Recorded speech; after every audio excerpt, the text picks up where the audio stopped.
かぶじいさん。はい、こんにちは、かぶじいさんです。今回も私のちょっとした人生トークを、お送りしようと思います。今回の話は、人は誰しも日々生きているとですね、多かれ少なかれ失敗ですとかつまずき、挫折、心が折れそうになることがあるかと思います。そんな時、自分がね、下向きにネガティブになることなく、上を向いていけるような、ポジティブにいけるような、そんな気分に導いてくれる言葉の遊びというか、自分を勇気づけてくれるような言葉、そんな言葉をね、ちょっと並べてみようと思います。なぜこのようなトークを皆さんにお届けしようって思ったかと言いますと、私はとある企業の一サラリーマンで雇用延長中の身です。で、この10月に向けてですね、一つ大きなミッションがありました。そのミッションというのは、到底一人ではできるようなものではなくてね、数多くの人たちがみんなで力を合わせて、ようやく、乗り越えられる、そういうハードルでした。私自身はこの3ヶ月間ほど一生懸命やってきたんですけど、その過程では予想はされてましたが、いろいろなね、どうすんだろうって、それどうやって乗り越えるのみたいな問題がいろいろ出てきましてね、悩んだりしましたけど、みんなでね、結果的には力を合わせて乗り越えられたと。心が折れそうになるようなこともあったりですね、もうこれ乗り越えられないんじゃないかみたいなこともあったわけですが、そんな時ふと、自分が心がけていた言葉やフレーズ、考え方がありました。そのおかげでなんとなくやれてこれたなと思ってますんで、そんなね、ちょっとした前向きになれるヒントをね、ちょっとここでお話ししたいと思います。これから紹介するそういった言葉は、皆さんどこかでね、聞かれたことのあるようなありふれた言葉なんですけどね、それをね、常に思い描いていると、もしくは言葉にしていると、なぜか前向きになれる、そんなにくよくよ考えなくても済む、そんな言葉ですね。さりげない言葉の数々です。はい、ちょっと前置きが長くなりましたが、それでは行ってみますね。かぶじいさん。前向きになれる言葉たち、一つ目は、笑う門には福来たる。はい、これはもう誰しもが知っていることわざですよね。このことわざ、辞書を引いてみますとね、笑いの絶えない人や笑いの絶えない家、家族には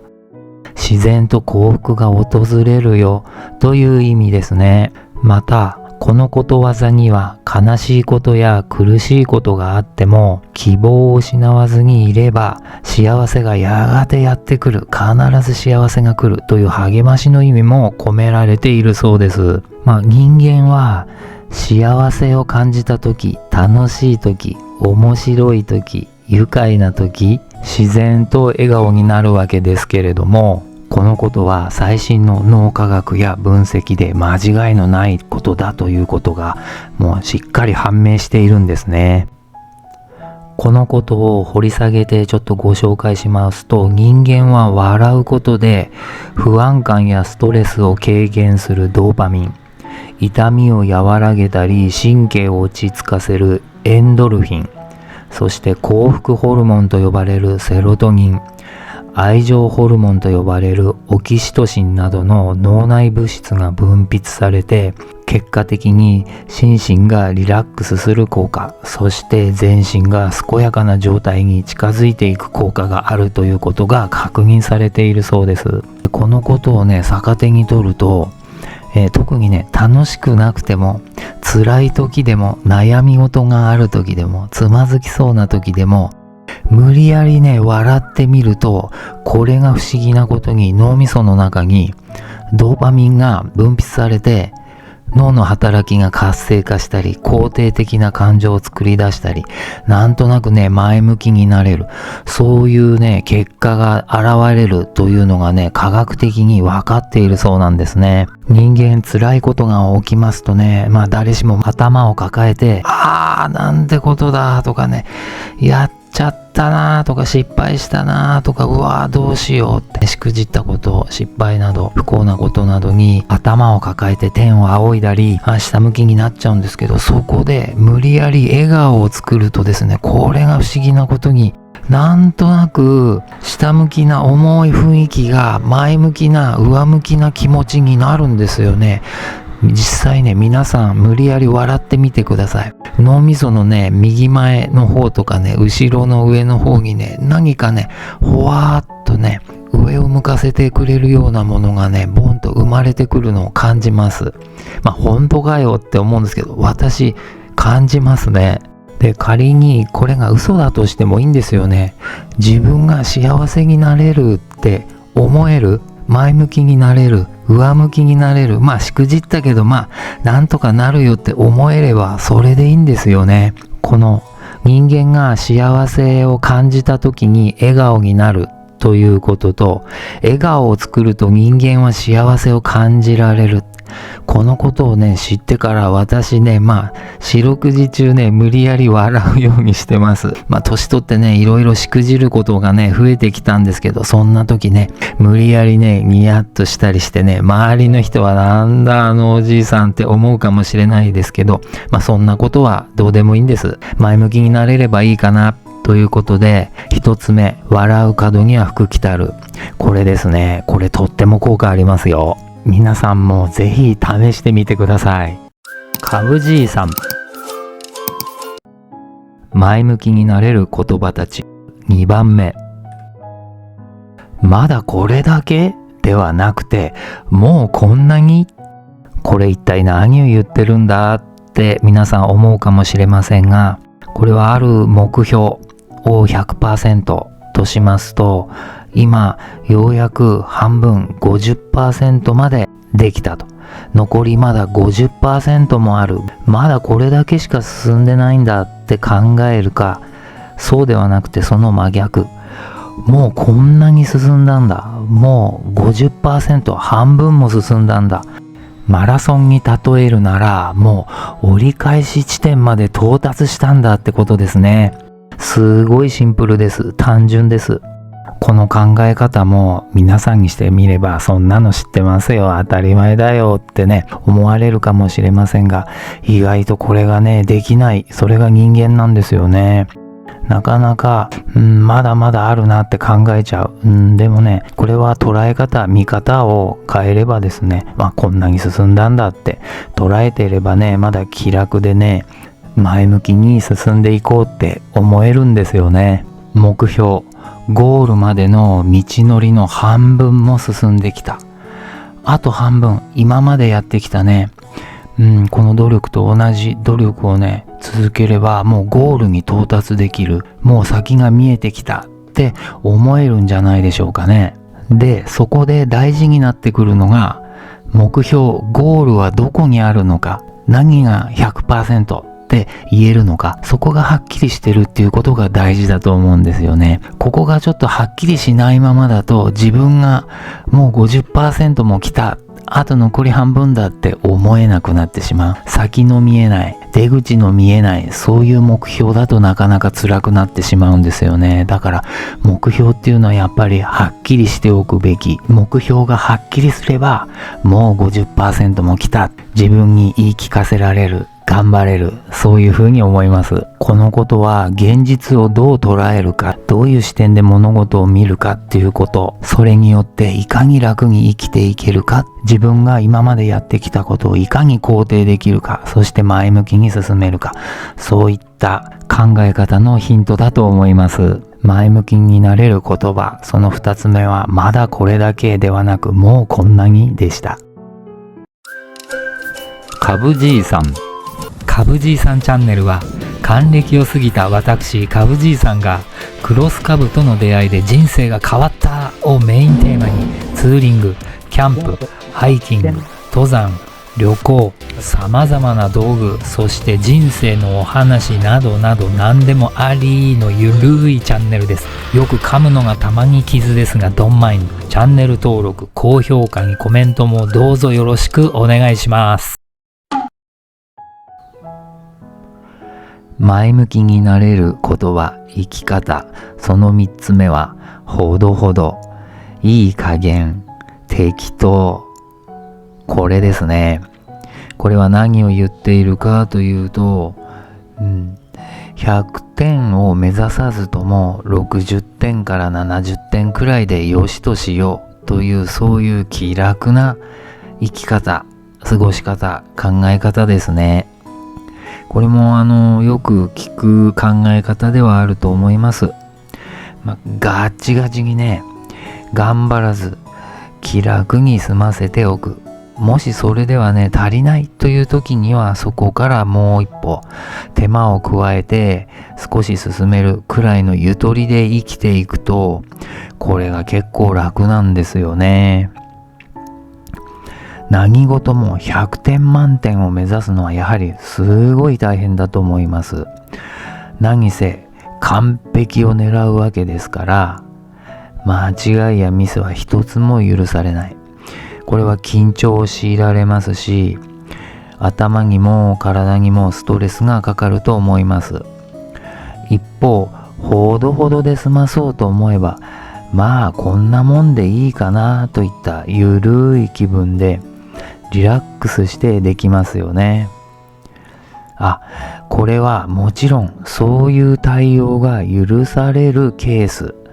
そういう対応が許される仕事ですとか、そういう対応が許される趣味の世界とか、仕事にしてもそういう進め方でも問題のないゴールの場合ですね。差し障りのないほどほどの成果でも許される時に限りますけどね。そりゃそうですよね。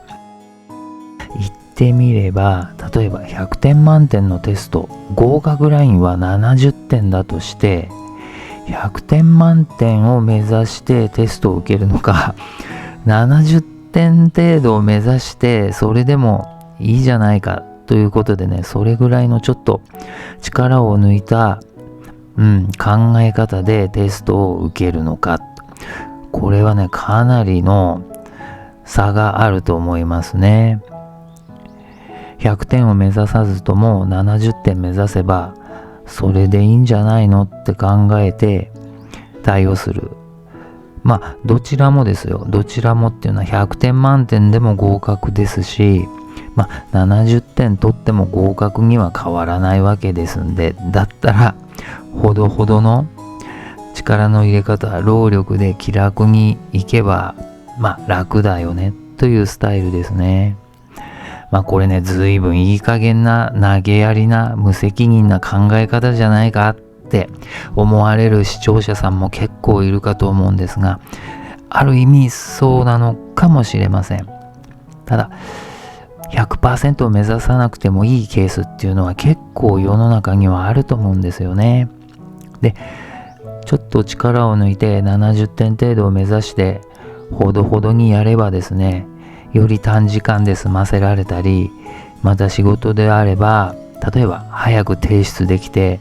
早めにダメ出しを受けてですね、修正を加えられるとか、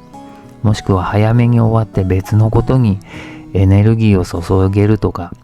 ほどほどの生き方にはそれなりのメリットがあると思います。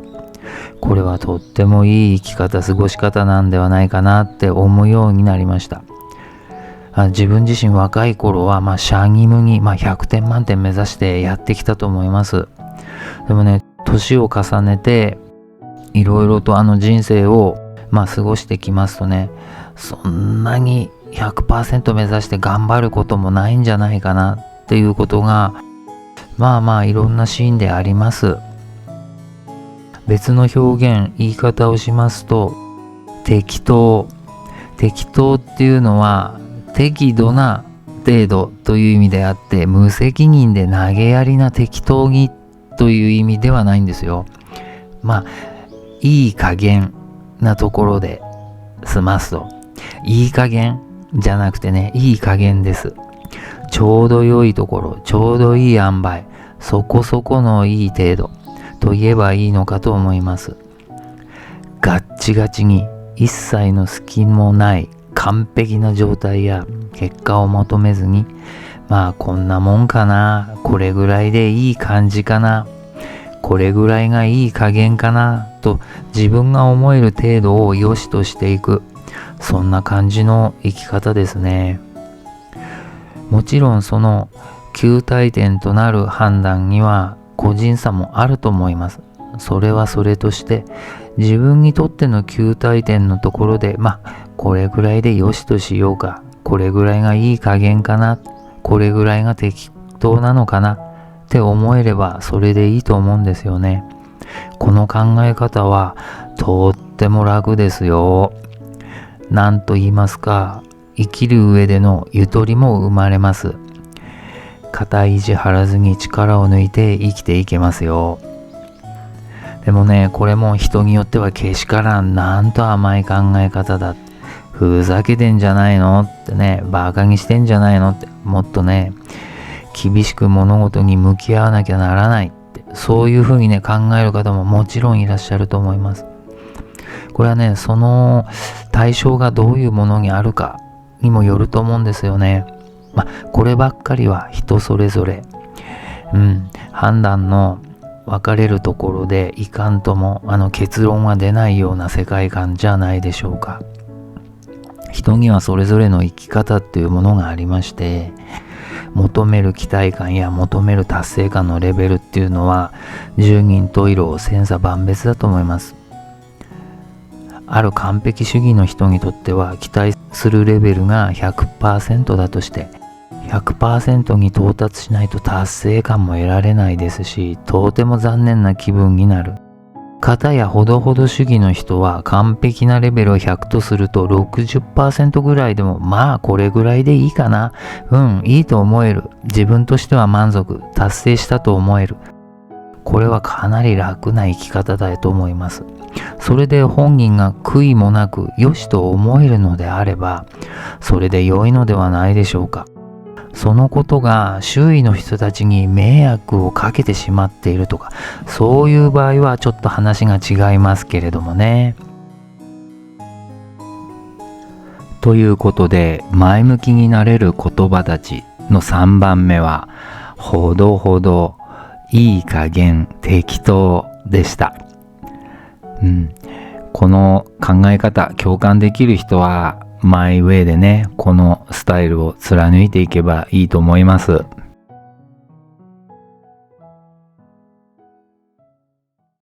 かぶじいさん、週末土曜日不定期で動画更新中です。チャンネル登録とベルマークをクリックしてぜひお待ちください。